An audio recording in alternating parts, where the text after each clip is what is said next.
नमस्कार, स्वागत है आप सबका दिन भर की तमाम बड़ी और अहम खबरों के साथ में हूं कवीन सचान। शुरुआत हेडलाइन से।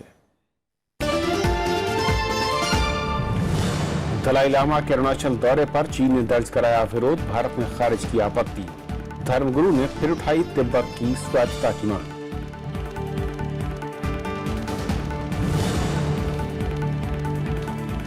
जीएसटी को धन विधेयक बनाने पर विपक्ष को आपत्ति, कहा मुनाफाखोरी के खिलाफ प्रावधान से कारोबारियों में डर। वित्त मंत्री कल देंगे जवाब।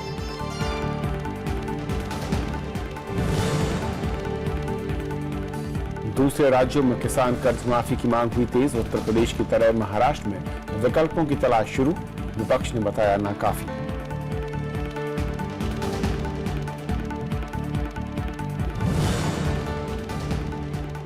व्हाट्सएप की निजता नीति का मामला, संविधान पीठ में होगी सुनवाई। यूजर्स डेटा फेसबुक से शेयर करने से रोकने की मांग।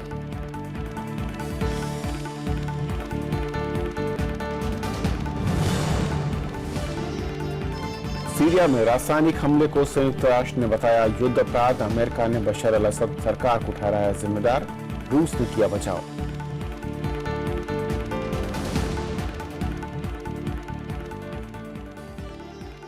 और आइए देखते हैं पहली खबर।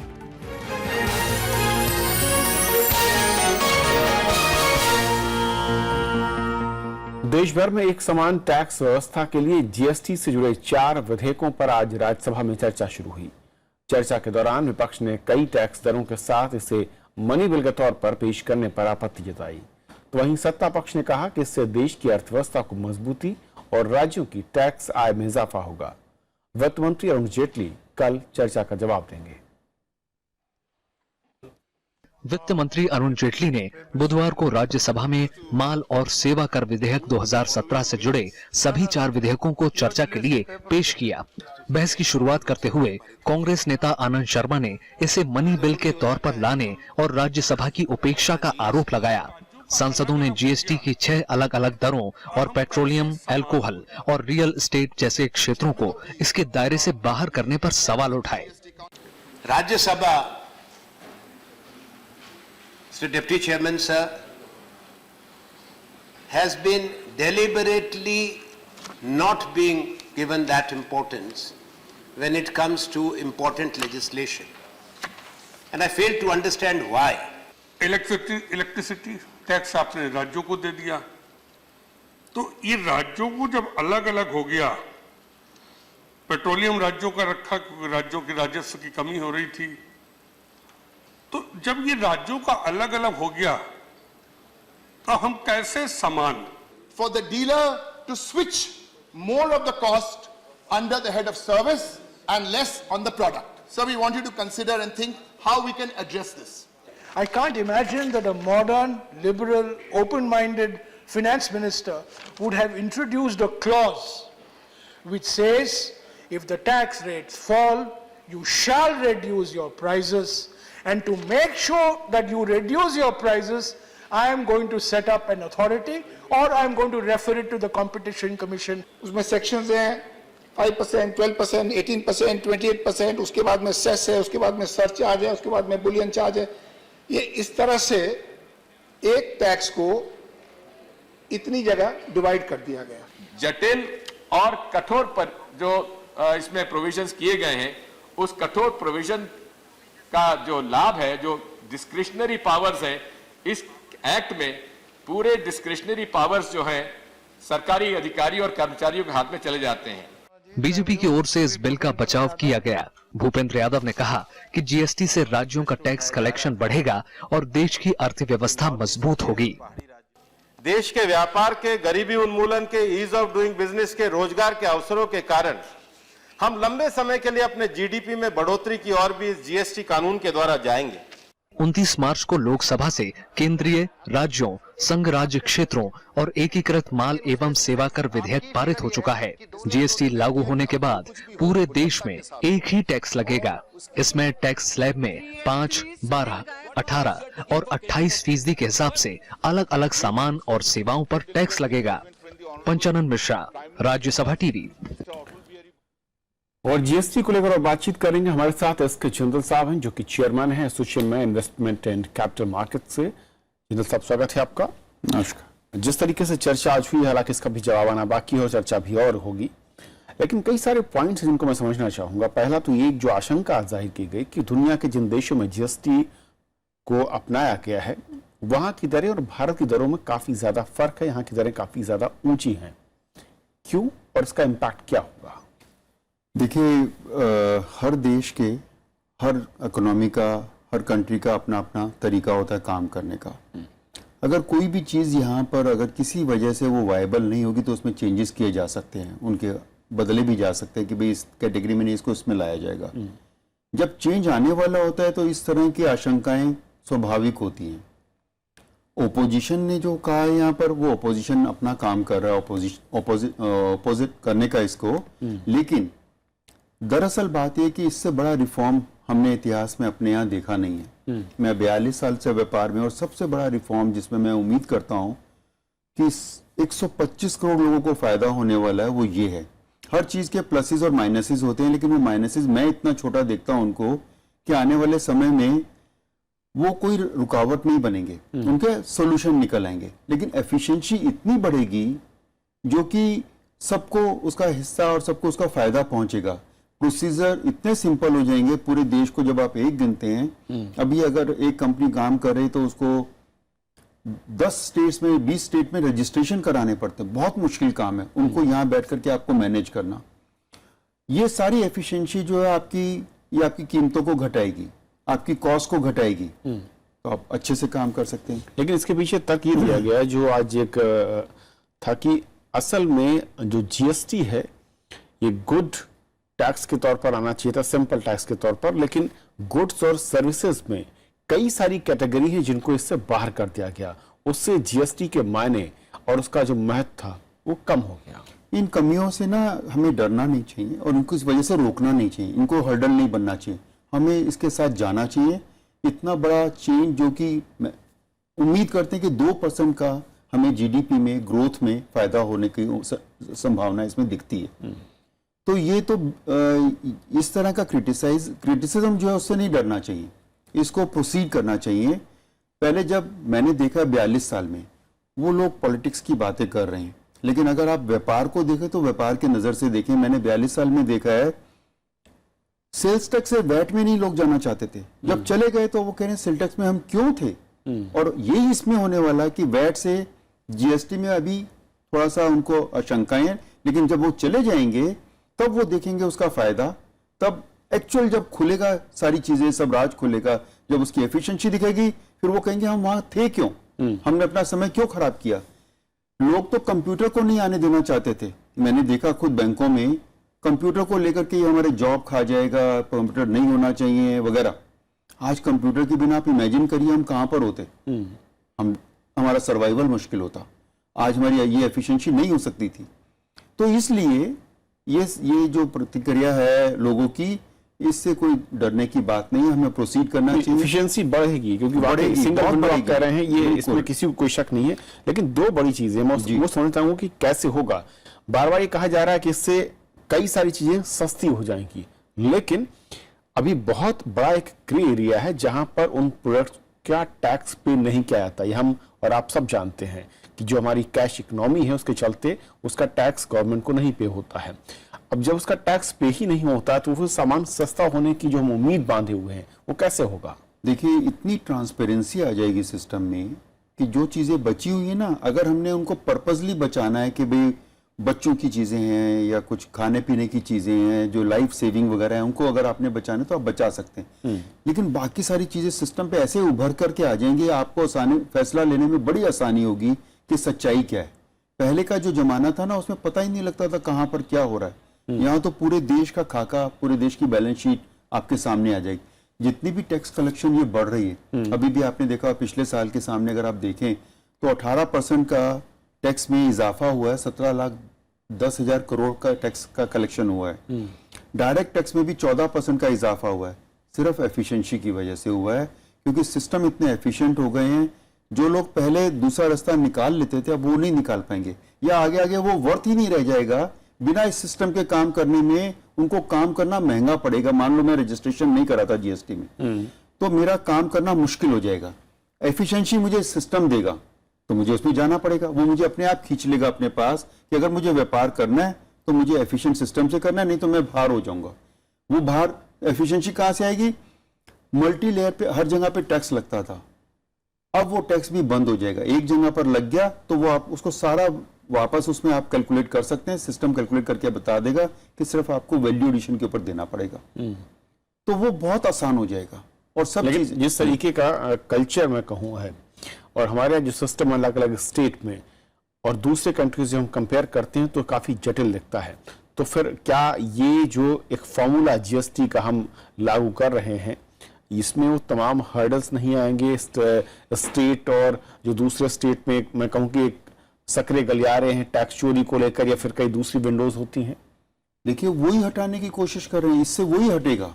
इससे क्या होने वाला है कि टैक्स का कलेक्शन भी बढ़ेगा और जो हम टैक्स देने वाले हैं हमें भी फायदा होगा, दोनों। इससे win win thing.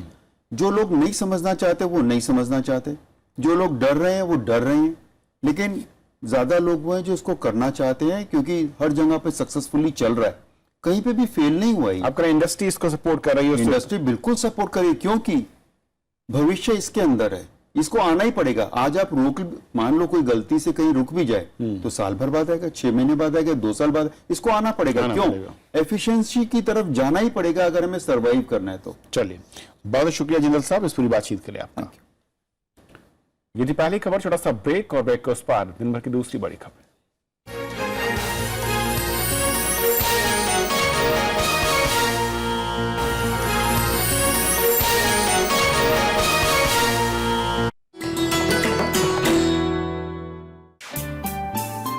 Sarojini Naidu स्वतंत्रता सेनानी, कवयित्री और वक्ता, कांग्रेस की अध्यक्ष निर्वाचित होने वाली पहली भारतीय महिला सरोजनी ने 13 साल की उम्र में रची थी पहली कविता।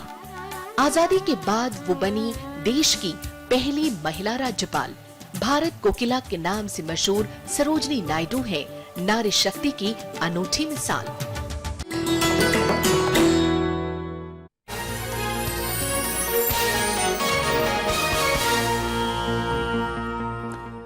राज्यसभा में बुधवार को एक बार फिर ईवीएम मशीन के मुद्दे पर अवरोध के हालात बन गए। विपक्ष ने ईवीएम मशीन पर पूरी तरह रोक लगाने की मांग की तो सरकार ने कहा कि वो अपनी हार स्वीकार करें। राज्यसभा में बुधवार को पूरा विपक्ष इलेक्ट्रॉनिक वोटिंग मशीन के खिलाफ एकजुट नजर आया। समाजवादी पार्टी और कांग्रेस सांसदों ने सदन में नियम 267 के तहत इस पर कार्य स्थगन और चर्चा के लिए 4 अलग अलग नोटिस दिए। शून्यकाल की शुरुआत में कांग्रेस सांसद दिग्विजय सिंह ने मध्य प्रदेश के भिंड में होने वाले उपचुनाव से जुड़ी ईवीएम में गड़बड़ी का मुद्दा उठाया। नेता विपक्ष गुलाम नबी आजाद ने गुजरात और हिमाचल प्रदेश समेत तमाम चुनावों में ईवीएम की जगह पेपर वोटिंग की मांग की।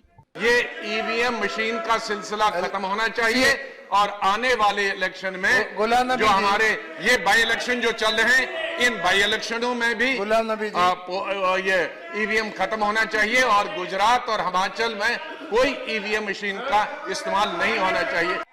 समाजवादी पार्टी सांसद रामगोपाल यादव और बीएसपी प्रमुख मायावती ने आरोप लगाया कि बीजेपी ने चुनाव में जीत के लिए ईवीएम से छेड़छाड़ की है। बटन कहीं भी दबा जाए मन पर वोट चला जाएगा। चिप और चिप का ठेका भी किस पे है ये बताने की कृपा करें। उत्तर प्रदेश में ईवीएम में बड़े पैमाने पर गड़बड़ी की गई है और इस मामले को लेकर हमारी पार्टी अदालत में भी जा रही है। संसदीय कार्य राज्य मंत्री मुख्तार अब्बास नकवी ने विपक्ष के तमाम आरोपों को नकारते हुए कहा कि 22 मार्च को ईवीएम के मुद्दे पर 4 घंटे चर्चा हो चुकी है।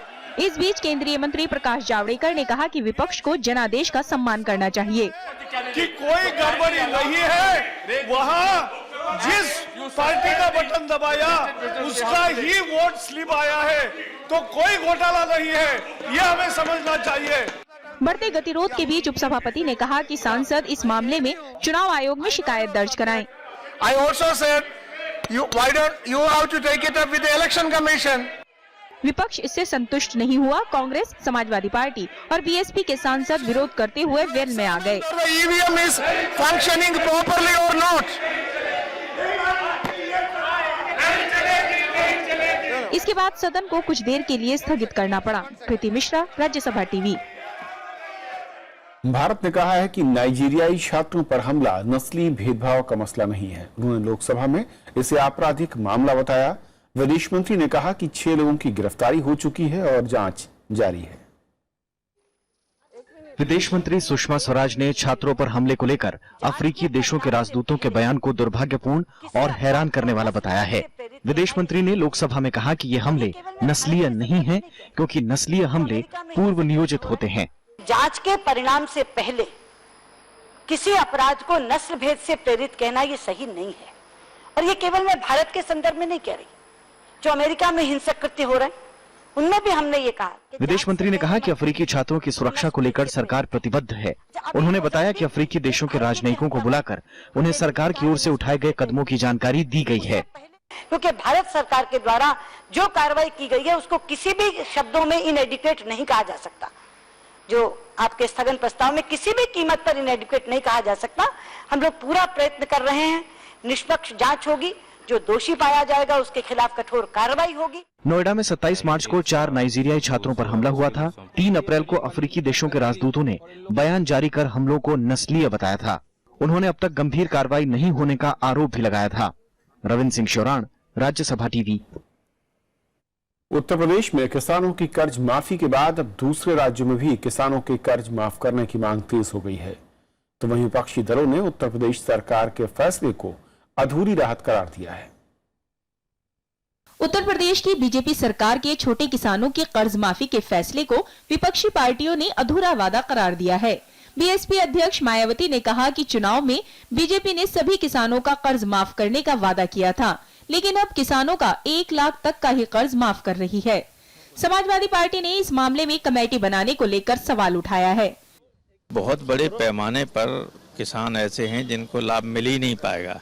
अभी जब ये कमेटी उसमें इफ एंड बट लगा के लाएगी, उसके बाद आप देखेंगे कि कितने लोगों को लाभ हो रहा है। कर्जा 1 लाख का नहीं, उन्होंने तो ये कहा था हम पूरा का पूरा माफ करेंगे, और वो केवल अभी डिसीजन लिया है, जबकि इन्होंने कोई समय सीमा तय नहीं की थी। ये धोखा नहीं है किसानों के साथ तो क्या है।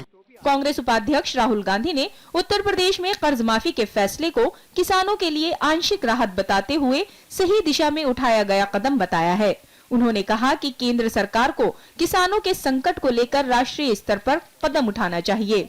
यूपी में कुल कर्जा है 92,241 करोड़ रुपया, उसमें से मात्र 36,000 करोड़ रुपया माफ हुआ है, यानी 56,000 करोड़ रुपया आज भी किसान के सर बकाया है। तो किसान की कर्ज के काल चक्कर से मुक्ति नहीं होगी। जब यूपीए की सरकार 72,000 करोड़ का कर्जा माफ कर सकती है किसान का, तो मोदी जी की सरकार क्यों नहीं। बीजेपी ने विपक्षी दलों के बयान की आलोचना की है।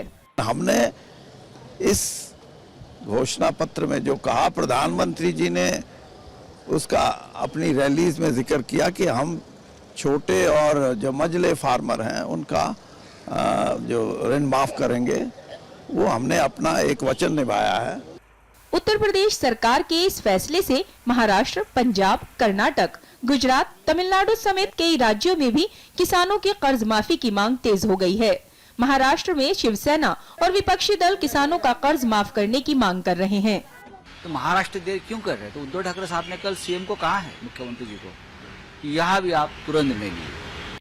विधानसभा में महाराष्ट्र के मुख्यमंत्री देवेंद्र फडणवीस ने कहा कि वो उत्तर प्रदेश सरकार के फैसले का अध्ययन करेंगे, रिपोर्ट के आधार पर फैसला करेंगे। तमिलनाडु के किसान कर्ज माफी के लिए जंतर मंतर पर कई हफ्ते से धरना दे रहे हैं। पंजाब में कांग्रेस ने चुनाव में किसानों को राहत देने का वादा किया है। ऐसे में उत्तर प्रदेश सरकार के कदम से दूसरे राज्यों में किसान कर्ज माफी की मांग तेज हो गई है। Bureau report, Rajya Sabha TV. Uttar Pradesh के मुख्यमंत्री आदित्यनाथ योगी ने प्रदेश के डॉक्टरों को सख्त संदेश देते हुए कहा कि वो जांच के नाम पर होने वाली लूट को बर्दाश्त नहीं करेंगे। साथ ही सरकारी डॉक्टर निजी प्रैक्टिस न करने का उन्हें निर्देश दिया गया है। वो आज लखनऊ में किंग जॉर्ज मेडिकल यूनिवर्सिटी में एक कार्यक्रम में बोल रहे थे। आदित्यनाथ योगी ने कहा कि आने वाले समय में करीब 5 लाख नए डॉक्टरों की जरूरत होगी और उसके लिए अगले 5 साल में उत्तर प्रदेश में 25 मेडिकल कॉलेजों की स्थापना होगी और एम्स जैसे 6 संस्थान उत्तर प्रदेश में खोले जाएंगे। दलाई लामा के अरुणाचल दौरे को लेकर भारत और चीन में तकरार बढ़ती जा रही है। इस मसले पर चीन ने भारत से कूटनीतिक विरोध दर्ज कराया। भारत ने दोहराया है कि यात्रा को लेकर बनावटी विवाद पैदा करने से बचा जाना चाहिए। तो दलाई लामा ने इन आरोपों को खारिज किया कि भारत चीन के खिलाफ उनका इस्तेमाल कर रहा है। आध्यात्मिक गुरु दलाई लामा ने बुधवार को अरुणाचल के बोमडीला में अनुयायियों से मुलाकात की। उन्होंने अरुणाचल दौरे को लेकर चीन के विरोध को खारिज किया। दलाई लामा ने कहा कि वो चीन से आजादी नहीं मांग रहे हैं, उनकी मांग चीन के भीतर स्वायत्तता की है। उन्होंने कहा कि अगर कुछ लोग मुझे गलत समझते हैं तो कोई दिक्कत नहीं है। Among the Chinese, many, I think, love India. But some, the narrow-minded politicians, they have their own sort of certain view. So as I mentioned, they consider me as a demon. I don't think nobody consider me as a demon. चीन ने इस दौरे को लेकर Beijing में भारतीय राजदूत से विरोध दर्ज कराया है। चीन ने कहा कि इससे दोनों देशों के रिश्तों पर बुरा असर पड़ा है और वो अपनी अखंडता की रक्षा के लिए हर कदम उठाएगा। 不会给印方带来任何好处。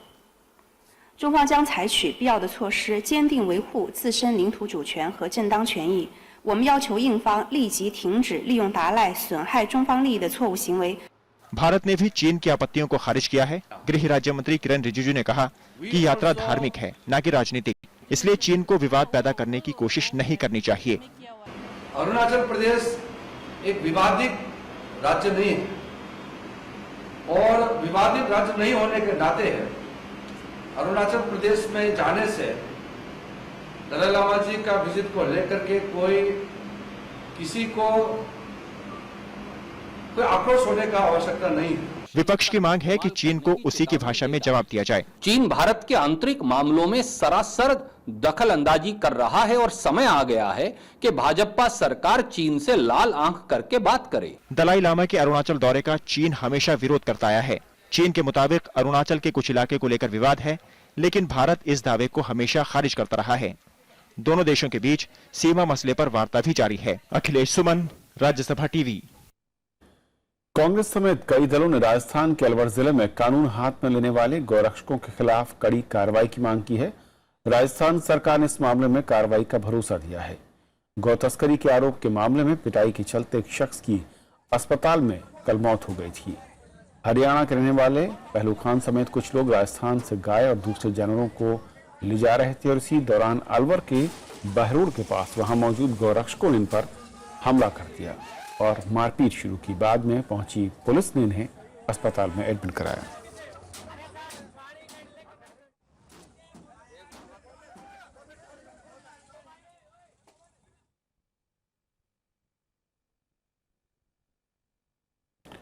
व्हाट्सएप की निजता से जुड़ी नीति की समीक्षा अब संविधान पीठ करेगी। सुप्रीम कोर्ट ने आज यह आदेश दिया। संविधान पीठ 18 अप्रैल से मामले की सुनवाई शुरू करेगी। याचिका में व्हाट्सएप की निजता से जुड़ी नीति को चुनौती दी गई है, जिसमें कहा गया है कि कंपनी ने अपनी नीति में बदलाव किया है, जिसके मुताबिक यूजर्स की सूचनाएं फेसबुक के साथ शेयर कर सकता है, जिसमें यूजर्स का फोन नंबर, कॉन्टैक्ट और डेटा भी शामिल है। पिछले साल दिल्ली हाईकोर्ट ने व्हाट्सएप को आदेश दिया था कि अगर कोई अकाउंट डिलीट करता है तो उसकी सभी सूचनाएं भी डिलीट कर दी जाएं और इन्हें कहीं भी शेयर ना किया जाए।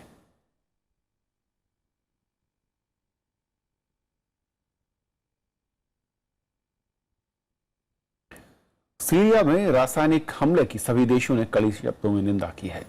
संयुक्त राष्ट्र ने कहा है कि इन हमलों से पता चलता है कि सीरिया में युद्ध अपराध रुका नहीं है। इस मसले पर अमेरिका और रूस आमने सामने हैं। संयुक्त राष्ट्र ने सीरिया में हुए रासायनिक हमले को युद्ध अपराध बताया है। उन्होंने कहा कि ऐसे हमलों के लिए जवाबदेही तय होनी चाहिए। Any use of chemical weapons anywhere constitutes a threat to international peace and security and is a serious violation of international law. Syria के इदबिल में हुए रासायनिक हमले की दुनिया भर में निंदा हुई है।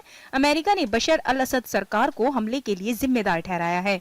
Chemical attack in Syria against innocent people, including women and children, is reprehensible and cannot be ignored by the civilized world. These heinous actions by the Bashar al-Assad regime are a consequence of the past administration's weakness and irresolution. वहीं रूस ने Syria सरकार का बचाव किया है। Данные боеприпасы с отравляющими веществами также использовались боевиками в сирийском Алеппо. Когда их применение было зафиксировано в конце прошлого года, российскими военными специалистами. मंगलवार को सीरिया के खान शेखुन शहर में एक रासायनिक हमले में 72 से ज्यादा लोगों की जान चली गई। मरने वालों में 20 बच्चे भी शामिल हैं। Bureau report, Rajya Sabha TV. तो खबरों के आज के सफर में इतना ही। नमस्कार।